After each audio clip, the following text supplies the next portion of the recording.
Hello students, আজকে আমরা দশম শ্রেণীর গণিতে চ্যাপ্টার 9 দ্যাট মিনস দ্বিঘাত করণে স্টার্ট করব। বাট যে কোনো চ্যাপ্টার স্টার্ট করার আগে আমাদের একটু বেসিক কনসেপ্ট ক্লিয়ার করতে হয়, তো আগে বেসিক কনসেপ্ট ক্লিয়ার করব, তারপর আমরা এক্সারসাইজে যাব। কেমন? তো সবার প্রথমে যে জিনিস দুটি ক্লিয়ার করতে হবে সেটা হচ্ছে কি মূলদ সংখ্যা অমূলদ সংখ্যা কি। তো যেটা যারা ইংলিশ মিডিয়ামে পড়ো তাদের ইংলিশের জন্য আমি বলছি কি মূলদ সংখ্যাকে আমরা কি বলি, রেশনাল নাম্বার। আমরা ইংলিশে বলে থাকি রেশনাল নাম্বার, আর অমূলদ সংখ্যা that means irrational number.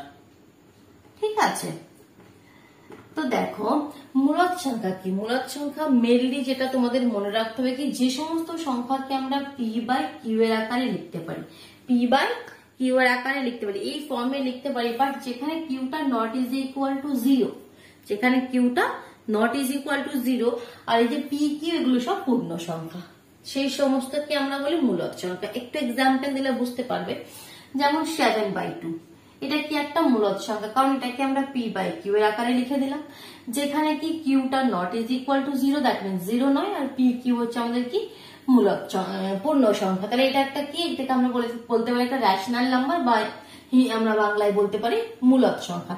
Similarly আমরা যদি নিই, মনে করো 5, শুধু 5 নিলাম, 5টা কি একটা মূলদ সংখ্যা? ইয়েস, 5টা একটা মূলদ সংখ্যা, কারণ কোনো কিছু নাম্বারের নিচে আমরা 1 লিখতেই পারি, তো তার মানে সেটাই হয় 5।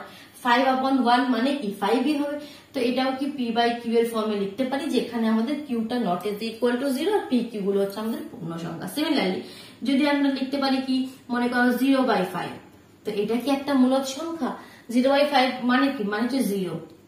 জিরো মানে কি, জিরো কে আমরা কি লিখতে পারি, 0/5, যে কোনো জিরো কে আমরা 0/7 অথবা 0/8, কারণ যাই লিখি না কেন প্রত্যেকটার মানে কি জিরো। দ্যাট মিনস জিরো কি একটা মূলদ সংখ্যা? হ্যাঁ, কারণ কি দেখো এখানে এটাও কি আমরা পি বাই কিউ এর ফর্মে লিখছি এটাকে, বাট কিউটা পিটা জিরো আছে, কিউ তো জিরো নয়। আমাদের কনসেপ্ট কি, আমাদের নিয়ম কি, কিউ জিরো হলে হবে না, নিচে জিরো হলে হবে না। কোনো কিছু নিচে জিরো হয়ে গেলে সেটা হচ্ছে আনডিফাইন্ড, সেটা আমরা এখনো ম্যাথে তার ভ্যালু আমরা বের করতে পারি না, তাই তো কোনো ম্যাথমেটিশিয়ান এখন এটার ব্যাপারে কিছু ক্লিয়ার করতে পারেননি, তো যার জন্য এটাকে আমরা কি বলি এখন আনডিফাইন্ড, অসংজ্ঞাত। তো এটা একটা আমাদের মূলদ সংখ্যা। সিমিলারলি তো যেটা বলছিলাম কি, কোন সংখ্যার নিচে যদি জিরো এসে যায় তাহলে সেটা হচ্ছে আমাদের মূলদ সংখ্যা, আমরা বলতে পারি না। ক্লিয়ার হলো? তাহলে অমূলদ সংখ্যাটা কি, অমূলদ সংখ্যাটা জাস্ট এটার উল্টা, যেটাকে আমরা পি বাই কিউ এর ফর্মে লিখতে পারি না, যেটাকে আমরা পি বাই কিউ এর ফর্মে লিখতে পারি না। দ্যাট মিনস যদি মনে করো, তো মেইনলি তোমরা মনে রাখবে কি যে রুট ওয়ালা নাম্বার গুলো হয়, যেমন √3, √2, যাদেরকে রুটের বাইরে বের করতে পারি না, √7, এই সমস্ত নাম্বার গুলো হয় অমূলদ সংখ্যা। এবার অনেকের মাথায় আসছে কেন এটা অমূলদ সংখ্যা, এর নিচে 1 লাগিয়ে দিলেই তো এটা মূলদ সংখ্যা হয়ে যাবে, তাহলে তো পি বাই কিউ এর ফর্মে লিখে দিলাম, আর কিউটা not is equal to zero হয়ে গেল, তাই তো? অনেকের মনে এই কোয়েশ্চেনটি ইতিমধ্যে এসে গেছে আই থিঙ্ক, কি কেন এটা মূলদ সংখ্যা হবে না, এর নিচে 1 লাগিয়ে দিলাম, তাহলে এটাও তো পি বাই কিউ এর ফর্মে এসে গেল, যেখানে কিউটা not is equal to zero. না, আর একটা কন্ডিশন কি, পি কিউ পূর্ণ সংখ্যা হতে হবে, কিন্তু √3 আমাদের একটা পূর্ণ সংখ্যা নয়, এটা আমরা বলতে পারবো না। তো যার জন্য এটা তোমরা জাস্ট মনে রাখবে কি, যে নাম্বার গুলো রুটের বাইরে আসে না, যেমন √3, √2, √11, এগুলো সব হচ্ছে অমূলদ সংখ্যা। তাহলে কি √4 ও অমূলদ সংখ্যা? না, আমি কি বললাম, যেগুলো রুটের বাইরে আসে না, √4 কে আমরা রুটের বাইরে নিয়ে আসতে পারবো। 4 মানে কি 2 গুণিত 2, 2 দুগুণে 4, রুটের ভেতরে যদি পেয়ারে থাকে কোনো জিনিস সেটা বাইরে চলে আসে শুধু, দ্যাট মিনস একটা রুট। যেমন √9, তো এটার মানে কি 3 × 3, তো একটা চলে আসবে বাইরে থেকে। তো এইগুলো তোমাদের কি, এগুলো তোমাদের রেশনাল নাম্বার, দ্যাট মিনস মূলদ সংখ্যা, কারণ এগুলো রুটের বাইরে চলে আসে, বাট এগুলো আমাদের রুটের বাইরে আসে না। আর রুটের বাইরে যেগুলো আসে না সেগুলোকে আমরা বলি করণী। চ্যাপ্টারটার নাম কি ছিল, দ্বিঘাত করণী, সেগুলোই হচ্ছে আমাদের করণী। তো করণী আবার অনেক রকমের একটা এর ভাগ আছে, আমরা শুদ্ধ করণী, মিশ্র করণী, সদৃশ করণী, অসদৃশ করণী, সেগুলো একটু তোমরা জেনে নিতে পারো এখন। তাহলে এটা ক্লিয়ার হয়ে গেল মেন আমাদের মূলদ সংখ্যা, অমূলদ সংখ্যা। এবার করণী, যে রুট দেওয়া নাম্বারগুলো সেগুলোকে আমরা বলি করণী। এবার করণীকে কি বলছি, যখন করণী অনেক রকম ফর্মে থাকতে পারে, মনে করো √3 আছে, অথবা 2√3 আছে, অথবা 3 + 3√3 আছে, অথবা 5 - 2√3 আছে, এরকম করণীর অনেক রকম ফর্ম তোমরা দেখতে পাবে।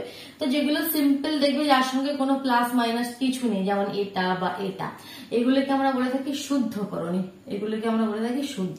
আর যার সঙ্গে কোনো কিছু প্লাস হয়ে আছে বা কোনো কিছু মাইনাস হয়ে আছে, that means A plus minus B এর ফর্মে আছে, ঠিক আছে। দেখো A plus minus B, A মানে কি একটা সিম্পল যে কোনো একটা পূর্ণ সংখ্যা, এখানে এটা কি একটা কোনো রুটের নাম্বার, ঠিক আছে। তো এটা তুমি রুট বিও দিতে পারো এখানে। তো এই যে ফর্মে থাকবে যখন কোনো কিছু এরকম প্লাস মাইনাস হয়ে থাকবে, এই ধরনের যে ফর্ম্যাটটা থাকবে সেটাকেই আমরা বলি কি, আমাদের মিশ্র করণী, এটাকে আমরা বলি শুদ্ধ করণী, আর এই টাইপ গুলোকে আমরা বলি মিশ্র করণী। ক্লিয়ার হলো? ঠিক আছে। কোন শর্ট কোয়েশ্চেন তোমাদের এগুলো জিজ্ঞাসা করতে পারে। তো আর একটা কি বলছিলাম কি, সদৃশ করণী অসদৃশ করণী। তো কখন আমরা দুটো করণী, সদৃশ করণী অসদৃশ করণী বলতে গেলে কি দুটো করণী একসঙ্গে থাকতে হবে। মনে করো একটা করণী রয়েছে 2√3 5√3, তো বললে দুটো কি সদৃশ করণী না অসদৃশ করণী? অফকোর্স যখন দেখবে তাদের করণীগুলো সেম, সদৃশ কথাটার মানে কি তাদের মধ্যে সেম রয়েছে, তাহলে সেটা হচ্ছে তোমাদের সদৃশ। আর যখন এরকম রয়েছে, মনে করো একটা 3√3 আছে, একটা 11√7 আছে, তাহলে এখানে একটা √3 একটা √7, তো এটা কি অসদৃশ, সদৃশ হবে না। বোঝা গেল? ক্লিয়ার হল? এটুকুনি বেসিক কনসেপ্ট ক্লিয়ার রাখবে। চলো এবার আমরা কোয়েশ্চেনে যাবো, আর বিশেষ কিছু এখানে বলার নাই। তো ফার্স্ট কোয়েশ্চেনটিতে দেখো তোমাদের বলছে কি মূলদ ও অমূলদ সংখ্যার গুণনফল আকারে তোমাকে লিখতে হবে কোয়েশ্চেন গুলিকে। তো দেখো কোয়েশ্চেন একটি করে করছি, খুব সোজা কিন্তু, জাস্ট একটু ক্লিয়ার করো। দেখো তাহলে ফার্স্ট আমাদের কোয়েশ্চেন নাম্বার 1 এর ফার্স্ট কোয়েশ্চেনটি দেখো। ফার্স্ট কোয়েশ্চেনটি কি লিখেছে দেখো, √1, ফার্স্ট কোয়েশ্চেনটা আমাদের কাছে রয়েছে √175, √175।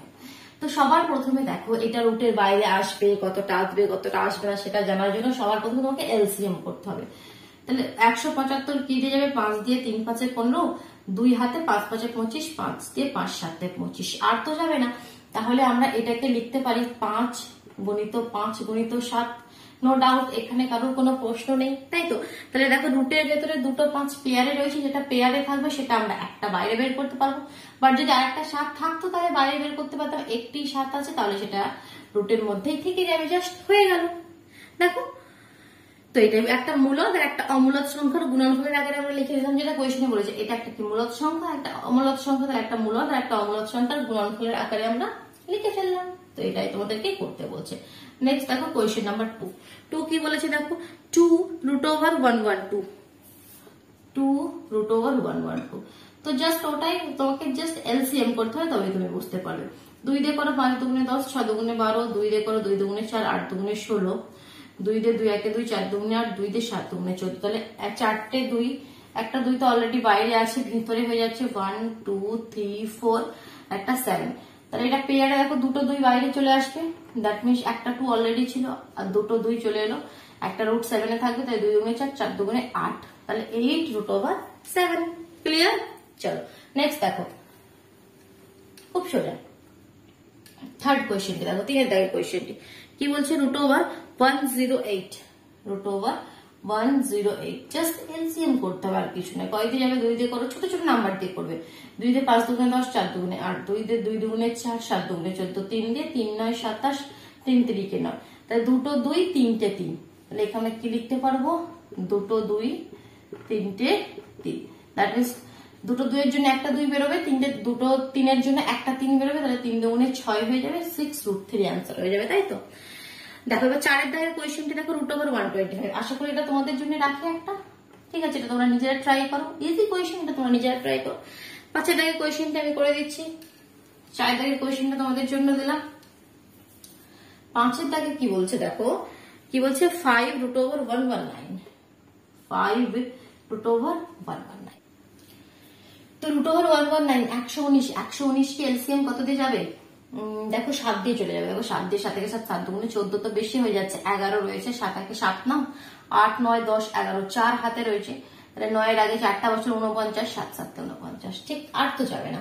তাহলে আচ্ছা এটা তো তাহলে আমরা কিছু করতেই পারবো না, কারণ 7 গুণিত 17, এটা তো কোনো জিনিসই বাইরে আসবে না, তাহলে এটাকে আমরা আর কিছু সিম্পলিফাই করতে পারবো না, অ্যাজ ইট ইজ এটাই থেকে যাবে। নেক্সট দেখো 2 এর দাগের কোয়েশ্চেনে কি বলছে, প্রমাণ করি যে, বুঝতে পারছো? চলো দেখো এটা আমি ক্লিয়ার করছি, ক্লিয়ার করে দিচ্ছি, ঠিক আছে? 2 এর দাগের কোয়েশ্চেন দুই দাগের ফার্স্ট কোয়েশ্চেন, দুই দাগের একটি কোয়েশ্চেন রয়েছে। দুই দাগের কোয়েশ্চেন বলছে প্রমাণ করি যে root over 108 minus 75, root over 108 minus root over 75 এটা ইজ ইকুয়াল টু কত হবে? Root over 3। ঠিক আছে, এটা is equal to root over 3 কিভাবে আমরা প্রমাণ করতে পারি? দেখো তাহলে রুট ওভার 108 কে আমরা কি লিখতে পারি আগে দেখো, ক্যালকুলেট করে 2 দিয়ে 5 দুগুণে 10, 7 দুগুণে 8, 2 দিয়ে 2 দুগুণে 4, 7 দুগুণে 14, 3 দিয়ে 3 9 27, 3 3 9, দুটো 3 দুটো 2, তার মানে একটা 2 বাইরে আসবে, একটা 3 বাইরে আসবে, 3 দুগুণে 6, 6 রুট 3 লিখতে পারি। আর 75 কে কি লিখতে পারি? 5 দিয়ে 5 কে 5, 5 5 25, 5 দিয়ে 3 5 15, তাহলে দুটো 5 এর জন্য একটা 5 বাইরে আসবে, তাহলে 5 রুট 3 লিখতে পারি। 6 রুট 3 মাইনাস 5 রুট 3, 6টা রুট 3 থেকে 5টা রুট 3 মাইনাস করে দিলে শুধুমাত্র একটা রুট 3 আমাদের পড়ে থাকবে। তাহলে ওটাই আমাদের প্রমাণ করতে বলেছে, দেখো রুট 3 প্রমাণ করতে বলেছে, করে দিলাম। তো দেখো এবার 3 দাগের কোয়েশ্চেনটি কি বলছে দেখো, দেখায় যে root over 98 plus root over 8, root over 98 plus root over 8, তারপরে কি বলছে minus 2 root over 32, minus 2 root over 32 এটা ইজ ইকুয়াল টু তোমাকে প্রমাণ করতে হবে রুট 2। চলো দেখি প্রমাণ করি। তো দেখো জাস্ট এটাকে আমরা এলসিএম করি, 2 দিয়ে যদি করি 4 দুগুণে 8, 9 দুগুণে 18, 7 7 49, একটু বড় নাম্বার দিয়ে করে দিলাম। ঠিক আছে, দেখো তো 7 রুট 2 হলো, এটা হলো আমাদের 7 রুট 2, দুটো 7 এর জন্য একটা 7 বাইরে এলো। 8টা কি হবে? 2 রুট 2, আর এখানে 32টা একটু করে দেখো, 2 দিয়ে 16 দুগুণে 32, 2 দিয়ে 8 দুগুণে 16, আর 2 দিয়ে 4 দুগুণে 8, 2 দিয়ে 2 দুগুণে 4, দুটো 2 দুটো 2, একটা 2 বেরিয়ে আসে, দ্যাট মিনস 2 দুগুণে 4 বেরিয়ে আসবে, আর রুট 2 মধ্যে থেকে যাবে। তাহলে কত হলো দেখো 7 root 2 plus 2 root 2 minus 8 root 2, তাই তো? তাহলে 7 রুট 2 প্লাস 2 রুট 2, 9টা রুট 2, 9টা রুট 2 থেকে 8টা রুট 2 মাইনাস হয়ে গেলে অনলি রুট 2, ওটাই অ্যান্সার, ওটাই প্রুফ করতে হবে। ইয়েস, ওটাই প্রুফ করতে হবে, হয়ে গেল। দেখো 4 দাগের কোয়েশ্চেনটি কি বলছে, 4 দাগের কোয়েশ্চেনটি তোমাদের কাছে বলছে 3 root over 48, 3 root over 48 minus 4 root over 75, 4 root over 75 plus root over 192, তো এটা ইজ ইকুয়াল টু 0 প্রমাণ করতে হবে। এটা আশা করি তোমাদের জন্য দিই, কোয়েশ্চেনগুলো বুঝতে পারছো খুব সুন্দর করে। তো এটা আশা করি নিজেরা করতে পারবে, কোনো অসুবিধা হলে কমেন্ট বক্সে অবশ্যই জানাবে, কেমন? তো এটা তোমরা নিজেরা করো, এটা আমি আর করছি না, আমি 5 দাগের কোয়েশ্চেনটি করছি। সমস্ত কোয়েশ্চেন একটা সুন্দর করে যে খাতাটি করবে তোমরা, তো সেই খাতাতে সবকিছু না, এই নয় কি একটুখানি গণিত করলে, একটু ইংলিশ লিখলে, একটু বিজ্ঞান লিখলে না, ম্যাথসের খাতা সবসময় আলাদা থাকবে, যেখানে শুধুমাত্র অনলি ম্যাথস থাকবে, এবং সুন্দর করে পরিষ্কার পরিচ্ছন্ন ভাবে করবে। পরীক্ষার সময় কি করবে, জাস্ট খাতাগুলো তোমাকে দেখতে হবে, তখন তো সব কোয়েশ্চেন করতে পারবে না। তো ম্যাথসের জন্য খাতা সবসময় পরিষ্কার পরিচ্ছন্ন করে একটি আলাদা খাতা করবে, ঠিক আছে, মোটা করে। দেখো 5 দাগের কোয়েশ্চেন, সরলতম মান নির্ণয় করি, সরল করতে হবে। তো কোয়েশ্চেনটি কি বলছে তাহলে লিখি। তো প্রথমে কি বলছে, root over 12 plus root over 18 plus root over 18 plus কি বলছে root over 27 minus root over 32 plus root over 27 minus root over 32। ঠিক আছে, এটাকে আমাদেরকে করতে হবে সরল। তো সরল করে চলো। তো 12 কে কি করতে পারে, 2 দিয়ে 6 দুগুণে 12, 2 দিয়ে 3 দুগুণে 6, তাহলে দুটো 2 এর জন্য একটা 2 বেরিয়ে আসবে, 3 থেকে যাবে। 18 থেকে কি করব দেখো, 3 দিয়ে 3 6 18, 3 দিয়ে 3 দুগুণে 6, তাহলে একটা 3 বেরিয়ে আসবে, 2 থেকে যাবে।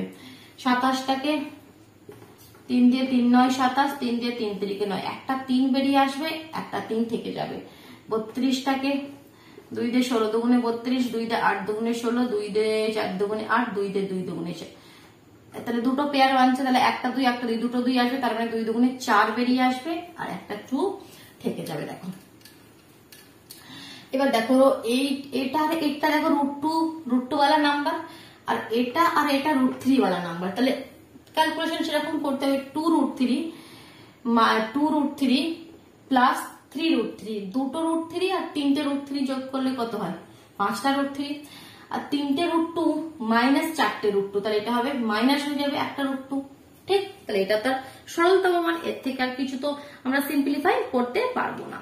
এবার দেখো নেক্সট 6 দাগের কোয়েশ্চেন। 6 দাগের আমাদের কতগুলি কোয়েশ্চেন রয়েছে সেগুলো করি। দেখো 6 দাগের ফার্স্ট কোয়েশ্চেন কি বলছে, দেখো কোয়েশ্চেনটি পড়ো। Root over 5 plus root over 3, root over 5 plus root over 3 এর সঙ্গে কত যোগ করলে, এর সঙ্গে কত যোগ করবে সেটা বলেনি, কত যোগ করলে যোগফল বলছে 2√5 হবে। কোয়েশ্চেনটা আমি বুঝতে পেরেছি কি বলতে চাইছে, বলছি এর সঙ্গে কত যোগ করলে যোগফলটা এটা হবে। তাহলে তোমরা ধরে নেবে কি, ধরি এটার সঙ্গে এক্স যোগ করলে, কত যোগ করলে এক্স যোগ করলে যোগফল এত হবে, জাস্ট এক্স এর ভ্যালুটা তোমাকে বের করে দিতে হবে। তাহলে সবার প্রথমে একটা লাইন লিখে নেবে কি, ধরি এটার সঙ্গে এক্স যোগ করলে যোগফল 2√5 হবে। তাহলে আমরা এখানে কি লিখে দিলাম, তাহলে এখানে আমরা এক্স লিখে দিলাম। তাহলে এইটা plus x is equal two এটা, তাহলে এক্স এর ভ্যালু চাই বা কমা এক্সটা এদিকে রাখলে বাকি সব জিনিস ওদিকে নিয়ে যাবো আমরা। 2√5 তো অলরেডি এদিকে ছিল, এক্স এর ভ্যালুটা চাই, তাহলে এক্স এর সঙ্গে যে সমস্ত টার্ম গুলো থাকবে সব ওদিকে চলে যাবে।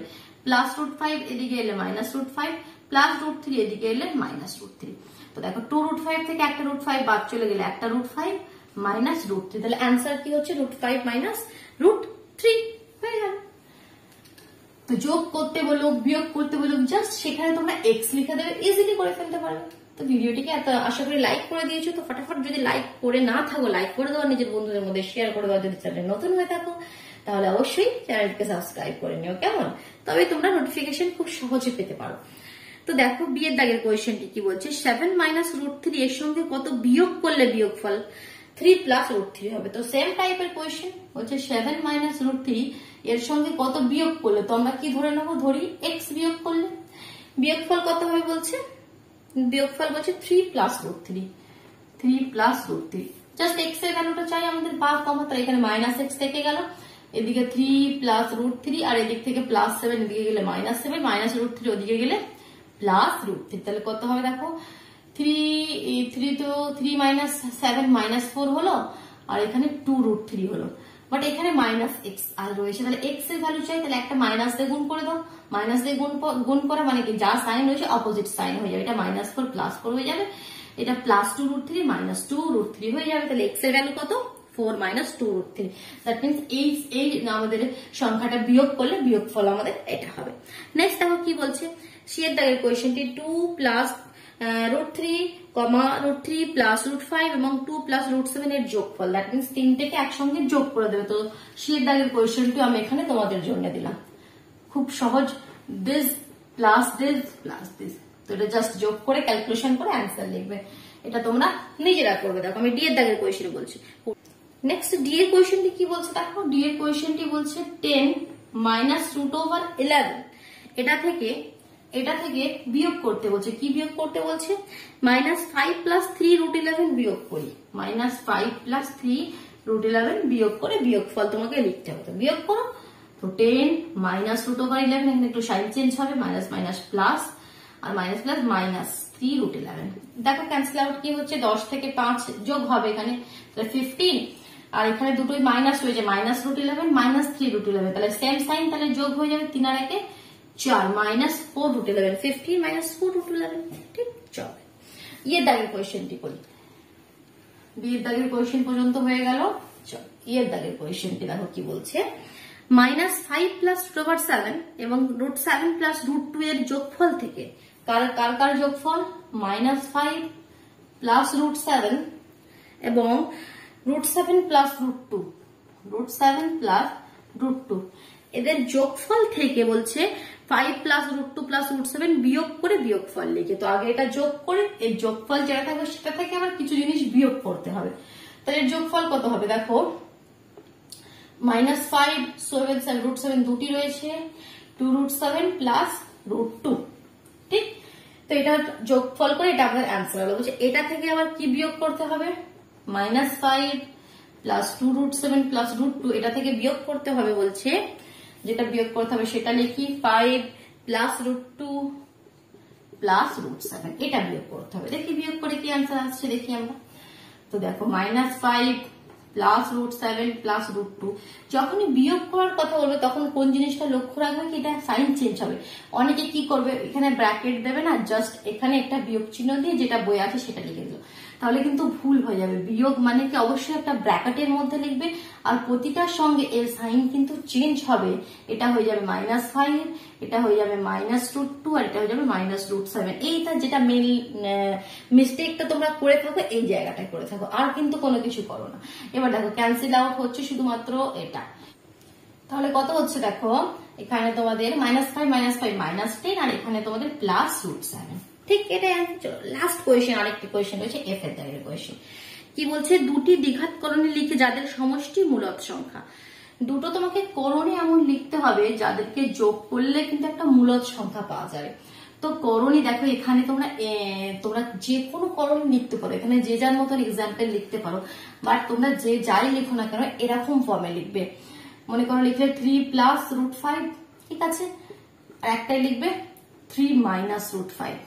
যোগ করতে বলছে, দুটো করণীকে দেখো আমি যোগ করছি, এটা একটা করণী 3 +√5, এটা একটা কি মিশ্র করণী 3 -√5, এটা একটা মিশ্র করণী। যখন এটাকে যোগ করে দেবে, এটা একটা মাইনাস সাইন এই জন্য রাখবে, দেখো +3 -√5, তো কারণ কি এই তবেই তো এই করণীগুলো কেটে যাবে। তাহলে দেখো 3 আর 3 6 একটা মূলদ সংখ্যা নিয়ে আসতে হবে। দ্যাট মিনস করণীগুলোকে তোমাকে তো ক্যান্সেল আউট করতে হবে, তো যার জন্য একটা অপোজিট সাইন নেবে, যে কোনো তুমি নিলে 2 +√7 আর একটা নিলে 2 -√7, তাহলে এই দুটো নাম্বারকে যোগ করলে দেখো 4 আসবে একটা মূলদ।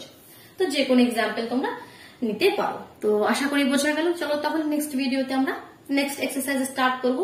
এটা তো আমাদের কোষে দেখি আমরা করলাম 9.1, নেক্সটে 9.2 নিয়ে ডিসকাস করবো। কেমন? টাটা।